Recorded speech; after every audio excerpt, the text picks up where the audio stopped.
Have you ever heard of a mountain that seems alive, as if it breathes and waits for those who dare to climb it?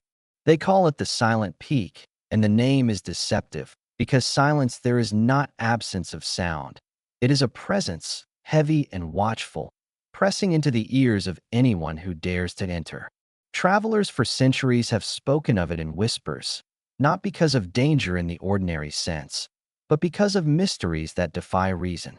Imagine a mountain path where your own footsteps echo too long, as though someone unseen is walking just behind you. And when you stop, the echo stops too, perfectly in sync. The first stories came from shepherds who led their flocks along the lower ridges. They told of vanishing sheep, of bells ringing in the mist when no herd was near, and of eyes glinting deep inside the stone. But shepherds were not believed, not until the first explorers disappeared. In the 1800s, a small group of travelers from 3 different nations set out to chart the mountain, believing it an untouched route that could connect valleys. They never returned. Weeks later, their equipment was found arranged neatly in a cave, as if set down by careful hands. But the travelers themselves were gone, and no footprints led in or out. This sparked rumors that the mountain took people not by force, but by invitation, luring them deeper until they ceased to belong to the world outside. Generations later, a team of modern hikers decided to test the stories. They brought cameras, instruments, and every possible safety measure. On their first night near the base, one of them woke the others because he swore he heard a distant chant carried on the wind, a low harmonic note that rose and fell like the mountain was singing. They laughed it off, saying it was just wind whistling through the ridges, but all of them admitted the sound had an odd, almost human rhythm. The next day, strange things began. Compass needles spun without cause, maps seemed to lose scale, and the trail ahead would shift subtly, leading them to places they swore were not their moments before. The strangest part was the sense of being watched, not from the forest or the cliffs, but from the mountain itself, as if the stone had eyes buried within its veins. By the third day, fatigue set in unnaturally fast. One hiker complained that the rocks beneath his boots seemed to hum faintly, and when he placed his ear to the ground, he claimed he could hear faint voices echoing far below. At night, their tents shook as if someone was walking slowly around them, circling, never stepping closer. On the 4th night, one of them vanished. His tent was empty, his pack still inside, zipper unbroken. No tracks led away from camp. Panic grew, but the others argued to push further rather than turn back, insisting they would find him. The higher they climbed, the denser the air became, and not just because of altitude. It was thicker, heavier, filled with a strange vibration that seemed to move through their bones. When they finally reached the high pass, they saw it. A circle of standing stones carved into the mountain itself, arranged in such a way that sunlight struck them like a sundial, though no one had ever reported ancient settlements in that region. The carvings were geometric, sharp, too precise to be eroded by time, and when the wind swept through, it produced the same haunting harmonic note they had heard on their first night. As they stood there, spellbound, one of them swore he saw shadows moving between the stones, figures tall and pale, without detail, almost like the mountain had shaped them out of mist. The others saw nothing, but the air pressed so heavily on their lungs that each breath felt borrowed. They fled, stumbling down a trail that no longer looked like the path they had climbed. Hours stretched into days. When they finally emerged, only 2 of them reached the base. The others were gone, claimed by the mountain just like those before. The survivors swore never to return, but they could not forget what they had seen. Their recordings captured nothing but static, though once in a while the harmonic note would seep through, faint and distant. Locals say that the mountain holds a doorway, but not one that opens to any world we know. They believe the silent peak is older than the land itself, a fragment of something beyond, and every century or so it awakens, hungering for travelers bold enough to test its silence. And here is where the true mystery begins, because one of the survivors later confessed in his final days that the mountain had whispered to him on the last night before they fled, not in sound, but directly into his thoughts. It told him, clear as if spoken by another human, that his name was already carved into the stone, waiting for him, and one day he would return whether he wished it or not. Years passed, and the Silent Peak became a forbidden name among locals, though it drew more curiosity than fear from outsiders who heard the stories secondhand. For those who lived in the valleys below, the mountain was not just a place, it was a presence. They swore it changed with the seasons differently than any other peak. In winter, its snow never seemed to settle properly, slipping away as if the stone refused to be covered. In summer, its ridges glowed strangely under moonlight, casting patterns on the valley floor that looked almost like writing. Scientists dismissed these tales as exaggerations, tricks of light and altitude, but the villagers never doubted. They told of dreams in which the mountain called them by name, dreams that left them waking in sweat with soil beneath their fingernails, though they had never left their beds. It was into this web of legend that a young ethnographer named Clara arrived. She came not as an adventurer, but as a researcher, determined to record folklore and separate fact from embellishment.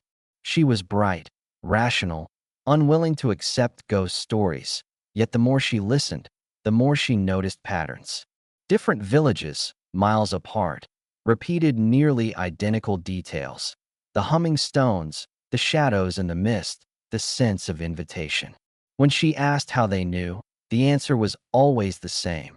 Because someone they loved had gone up and never come down. At first, Clara kept her distance, but one night, while reviewing notes, she heard it herself. The low harmonic note carried through her window though the valley outside was still. She followed it into the night, walking barefoot until she found herself standing on an old trail at the mountain's base. Only then did the sound fade. She told no one, yet the experience gnawed at her. Against her better judgment, she planned an ascent. Not alone. She convinced two companions, a local guide named Merrick who knew the ridges better than anyone alive, and an old friend, Elias, who shared her fascination for hidden histories. Together they prepared, packing ropes, provisions, and notebooks, as if careful preparation could outweed a legend. From the first day, the climb was strange. The weather around the mountain seemed wrong, skies shifting too quickly from clear to storm, winds rising and falling without cause. Merrick muttered that the mountain was watching, though Clara pressed him for rational explanations. On the second night, Elias swore he saw faint lights moving along the cliffs above, blue-white and steady, not like fire or torch, but as if the rock itself had begun to glow. Merrick would not speak of it, but Clara's curiosity grew, sharpened by awe. The higher they went, the more the world below seemed to vanish, not just in distance, but in memory, as if the mountain was erasing the existence of valleys, villages, and people beyond its ridges. By the fifth day, silence pressed on them so thickly that even their own voices sounded strange, muffled, reluctant. That night they camped beside a sheer wall of black stone. When Clara leaned against it, she felt a pulse, faint but steady, as though the mountain had a heartbeat. Sleep was uneasy, filled with dreams of endless corridors beneath the earth, where figures of stone moved like shadows, and where her own name was whispered again and again. At dawn, Elias was gone. His bedroll lay untouched, his boots missing, no footprints on the ground. Merrick said nothing, only traced strange symbols in the dirt, circles within circles, muttering words Clara could not understand. She shook him, demanded answers, and at last he admitted what the locals truly believed, that the Silent Peak was not simply cursed but hollow, a vessel containing something ancient that fed on those who entered. Some said it was a doorway, others said a slumbering being. The standing stones near the summit were not a shrine built by people, but by the mountain itself, shaping matter to signal its hunger. Clara wanted to turn back then, yet some force within her urged forward, as though the mountain itself had planted curiosity in her heart. They climbed further, reaching a plateau where the air shimmered oddly, bending light as if heat rose from stone though the air was freezing. At the center lay an opening, not a cave but a smooth arch cut perfectly into the rock, blacker than night inside. Merrick refused to approach, kneeling on the ground and pressing his forehead to the earth, whispering prayers. Clara, trembling yet compelled, stepped closer. From within the arch came a sound, faint at first, then rising. The same harmonic tone she had heard from her window weeks before, but now it carried voices layered within, voices she recognized. She heard Elias calling her name. She heard her mother, who had died years ago. She heard her own voice, speaking words she had never said. She stumbled back, yet the pull of the sound was undeniable. The arch seemed to breathe, a rhythm pulling in and out, and with each breath the world around her tilted, as though gravity itself bent toward the darkness. She turned to Merrick, begging him to leave with her, but he only shook his head. His eyes were wide, filled with both terror and reverence. "It has chosen you," he whispered, and his words echoed louder than his voice, as if the mountain itself repeated them. Clara stood at the threshold, the stone cold against her skin, and felt that the legends had not lied. The mountain was alive, aware, waiting. Clara stood frozen before the arch, heart racing, the vibration of the mountain thrumming through her bones, as if her body itself had become an instrument. The blackness within the opening was not empty, but alive, shifting faintly like a pool of water that reflected no light. She tried to move away, yet every breath drew her closer, each inhalation pulling her a step forward without realizing she had moved. Merrick remained kneeling, refusing to look up, whispering in a trembling voice that once a name was called, resistance was useless, for the mountain did not ask, it chose. Clara fought the pull with every shred of will, telling herself she was only a researcher, that curiosity had led her here, but she could still turn back, still write of her findings without crossing a threshold from which none returned. Yet as she turned to retreat, she felt the ground tilt, the very slope of the plateau bending her path, her feet sliding toward the arch as though the stone itself rejected her escape. She cried out to Merrick, but he did not rise. His whispers had grown into chants, rhythmically matching the harmonic tone, as though he had surrendered to it long ago. In panic, she hurled a stone into the blackness, expecting it to vanish. But instead the rock struck something solid, and the sound that returned was not an echo but a chord, a deep vibration that resonated with her chest. Then came the vision. In a single heartbeat, the darkness blossomed into shapes. Endless caverns lit by pale fire. Towering figures carved of stone, but moving as though alive. Their eyes empty, yet filled with light. They stood in rings, circles upon circles, gazing upward toward a center where a vast pillar of crystal pulsed with the same rhythm she had felt in the mountain's heartbeat. The image vanished as quickly as it appeared, leaving her trembling, gasping, desperate for air. Merrick lifted his face then, tears streaming down his weathered skin, and whispered that she had seen what no outsider was meant to see. The heart of the mountain, the place where worlds touched. He begged her not to enter, yet his voice held no command, only awe, as though he himself feared the consequences of denying what had chosen her. Clara tried to speak, but a new sound rose, faint yet distinct. Her own name, not whispered but sung in the layered voices of countless tongues, all threading together in harmony. The pull became unbearable. Against her will she stepped into the arch. Cold engulfed her, not of temperature but of silence, a void where even thought seemed hushed. She stumbled, reaching out, and found herself standing in a cavern vast beyond comprehension, lit by no flame, yet glowing faintly from veins of crystal running like rivers through the stone. The air was thick, each breath heavy with resonance, carrying faint murmurs that seemed to speak without words. Behind her, the arch had vanished. Before her stretched corridors winding into darkness, each lined with markings carved too cleanly, too perfectly, as if the mountain itself had etched them. She turned, calling Marek's name, but no answer came. She was alone, yet not alone. The sense of being observed was overwhelming. Countless presences pressing in, not hostile but expectant, like an audience awaiting her next move. Her steps echoed strangely, each one repeating far too many times, like hundreds of invisible feet walked with her. She followed a passage that seemed to guide her downward, though the slope was gentle, leading toward the faint thrum of the crystal pillar she had glimpsed in her vision. As she walked, images flickered at the edges of her sight, faces of people she knew, alive and dead, drifting like shadows carved from mist. Some smiled, others wept, and one, Elias, reached toward her, his mouth moving in silence. She tried to run to him, but he dissolved into dust that shimmered like starlight before fading. The corridor opened into a chamber immense and impossible, its ceiling lost in shadows, its floor marked with concentric rings of stone. At the center rose the pillar, a towering crystal alive with light, pulsing like a heart, every beat sending ripples through the air that vibrated her chest and skull. Around it stood the figures, stone giants, faceless yet gazing, silent yet resounding with presence. Clara fell to her knees, overcome, for in that moment she understood the truth whispered in fragments by the villagers. The mountain was not simply alive, it was a vessel, a guardian of something vast.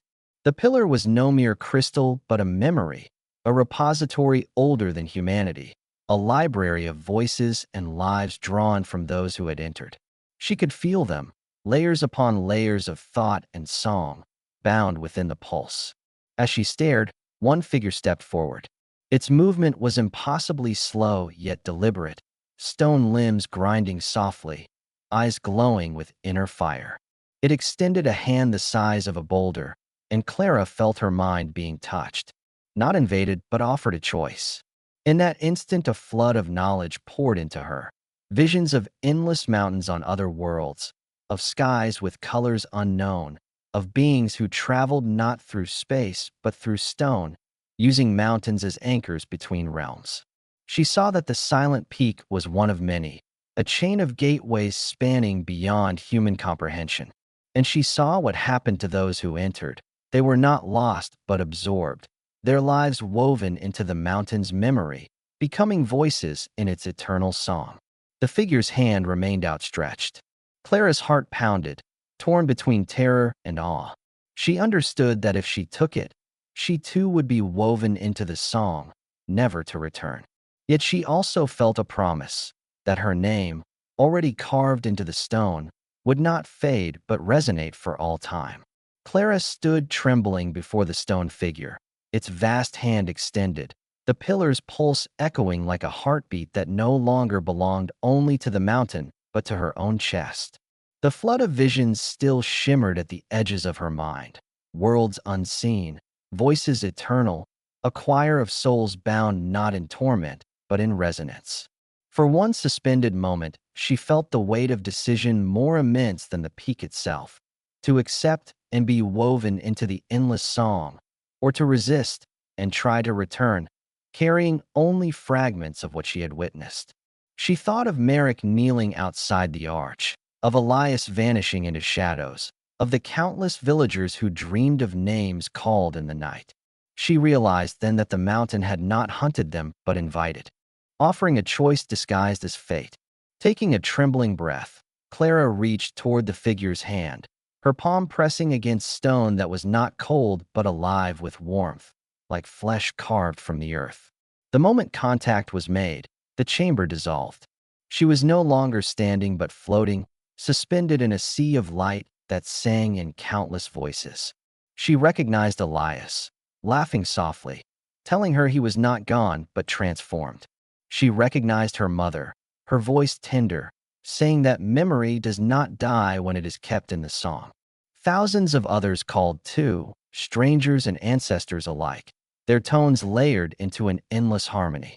Clara felt her own voice joining, unbidden, resonating perfectly with the chord, her name vibrating not from her lips but from the stone itself. Yet within that sea of eternity she felt a tether, faint but real, pulling her back toward her body, toward the world outside. The mountain was offering her both paths, to remain or to return as a bearer of memory. She thought of her work, of the stories she had come to collect, and knew the truth. Her role was not to vanish into the choir, but to carry its echo, to remind the world outside that legends are not fables, but fragments of something real. With immense effort, she willed herself back, tearing free from the luminous tide. Darkness closed, the cavern returned. The stone figure stood motionless once more, and the pillar's light dimmed as though retreating into slumber. Clara collapsed, gasping, her skin trembling with vibrations that faded slowly but never entirely left. She stumbled through the corridors, each step guided as if unseen hands cleared her path, until at last she found herself at the plateau again, the arch behind her gone. Merrick was waiting, eyes wide with fear and reverence. When he saw her, he bowed low, whispering that none who entered had ever returned before. She tried to speak, but no words formed. Instead, the harmonic notes slipped from her throat, soft and haunting. Merrick wept, for he knew the mountain had marked her forever. They descended in silence, and though the world below appeared unchanged, Clara could not shake the sense that the valleys, the rivers, even the sky carried a faint echo of the song. She returned home, writing her accounts with meticulous care, though none believed her. Scholars dismissed her as delusional. Critics mocked her for weaving myth into research. Yet when those who mocked her later slept, many awoke, claiming to hear her voice singing faintly from the mountain, though they had never been near it. Clara herself never climbed again, but she did not need to. The mountain's pulse remained within her, faint beneath her skin. On her final day, years later, she whispered to her closest friend that she was not afraid of death, because she had already heard the place where all voices converge. When she passed, villagers claimed the silent peak hummed louder than it had in decades, and for 3 nights a soft glow shone from its ridges, like fire caught within stone. Some say Clara's name joined the mountain's song at last, fulfilling the promise carved long before her birth. Others claim she became the first bridge between their world and whatever lies beyond, proof that the silent peak does not devour but remembers. To this day, travelers speak of standing at the base of the mountain and feeling a vibration in the soles of their feet, faint but insistent, as if the earth itself were breathing. Some hear their names carried on the wind, and most turn back in fear, but a few continue upward, compelled by a call older than time. Whether they vanish or return, no one can say for certain. Only one truth remains. The silent peak is alive, and it waits, patient as stone, humming its eternal song, knowing that one day every name will echo in its depths.